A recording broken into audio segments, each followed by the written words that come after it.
नमस्कार दोस्तों। स्वागत है आप सभी का हमारे YouTube channel RJ nursing point पर। आज मैं आप लोगों को बताने वाला हूँ ग्लास्को कोमा स्केल के बारे में, जिसका शॉर्टकट नाम है GCS। GCS होता क्या है? जो ग्लास्को कोमा स्केल है वो फर्स्ट पब्लिश हुआ था 1974 में। कब पहली बार पब्लिश हुआ था? तो 1974 में। किसके द्वारा? दो न्यूरो सर्जन प्रोफेसर थे। एक थे ग्राहम और दूसरा थे बारियान। इन दोनों ने मिलकर ग्लास्को कोमा स्केल की खोज की थी। ग्लास्को कोमा स्केल को हम न्यूरोलॉजिकल चार्टिंग के नाम से भी जानते हैं। Glasgow coma scale also known as neurological charting के नाम से। जो ग्लास्को कोमा स्केल है ये एक क्लिनिकल स्केल है। इसका मेनली यूज हम करते हैं आईसीयू के अंदर करते हैं। इसके अंदर पर्सन का जो है लेवल ऑफ कॉन्शियसनेस क्या है, मतलब पर्सन कितना अवेयर है टाइम पर्सन प्लेस के अकॉर्डिंग, वो हम चेक करते हैं। मेनली ब्रेन इंजरी के केस में या कोई ब्रेन ट्रॉमा हुआ हो तो।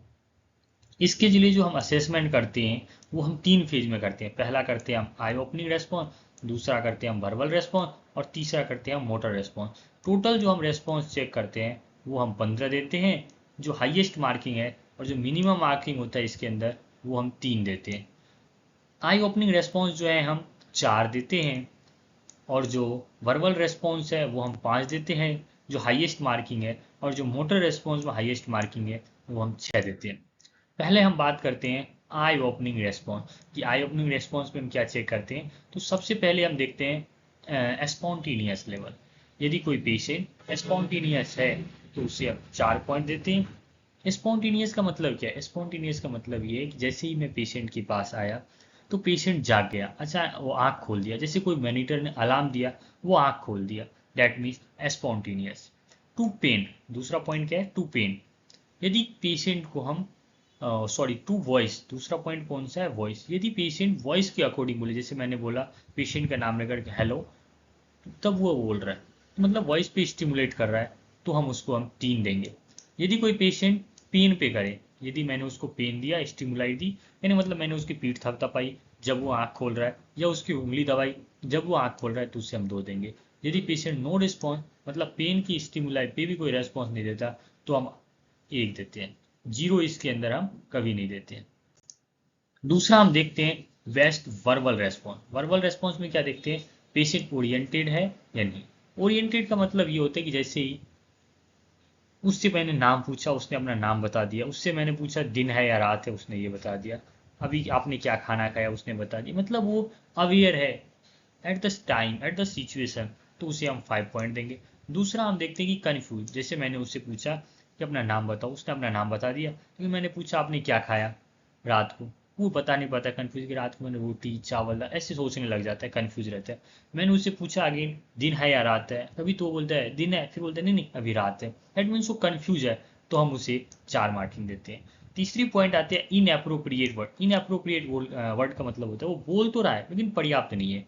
जैसे कि मैंने पूछा उससे कि आपका नाम क्या है, तो वो क्या बोलता है कि मैंने रात को सब्जी खाया था, रोटी खाया था, ये मेरे को मारने की कोशिश कर रहा है, मतलब मैंने तो उससे नाम पूछा लेकिन वो दूसरा उत्तर दे रहा है। That means in appropriate words, वो पर्याप्त आंसर नहीं दे रहा है, तो उसे हम 3 मार्क्स देते हैं। चौथा आता है इनकॉम्प्रिहेंसिबल साउंड। इनकॉम्प्रिहेंसिबल साउंड का मतलब होता है पेशेंट बोल तो रहा है लेकिन हमें समझ में नहीं आ रहा है। जैसे कि वो वैसे बोल रहा है हाँ हाँ हाँ, मतलब हकला रहा है बोलने में, वो क्या बोल रहा है ना हमें समझ में नहीं आ रहा।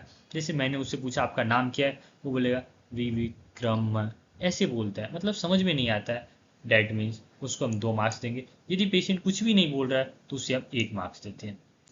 जो तीसरा हम चेक करते हैं वो हम चेक करते हैं बेस्ट मोटर रेस्पॉन्स।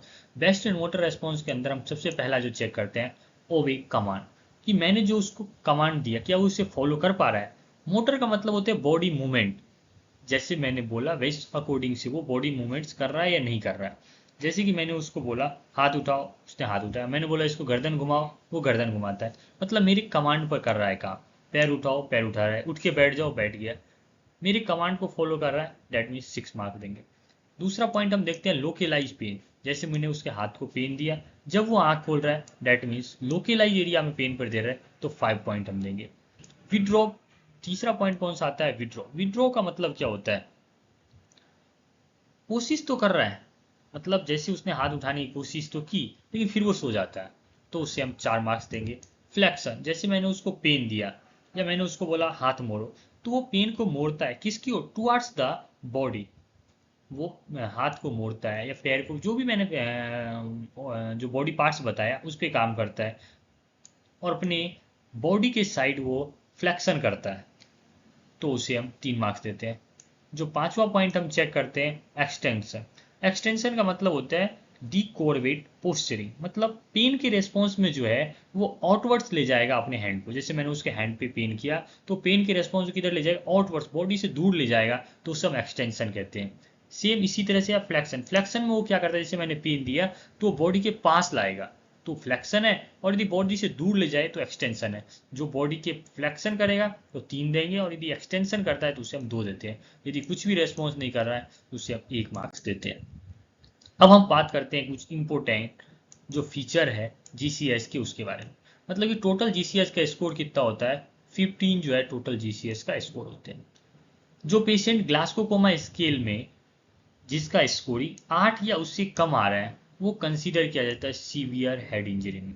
या तो 8 हो या 8 से कम हो, उसे हम सीवियर हेड इंजरी में काउंट करते हैं। यदि किसी पेशेंट का जो ग्लास्कोकोमा स्केल है 3 या 3 तो लोवेस्ट है पॉसिबल, यदि उसका 3 आता है तो उसे हम कोमा में उस टाइम के लिए जो है हम काउंट करते हैं।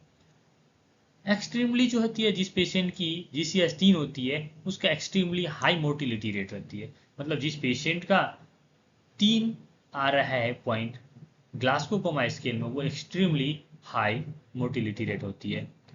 Thank you.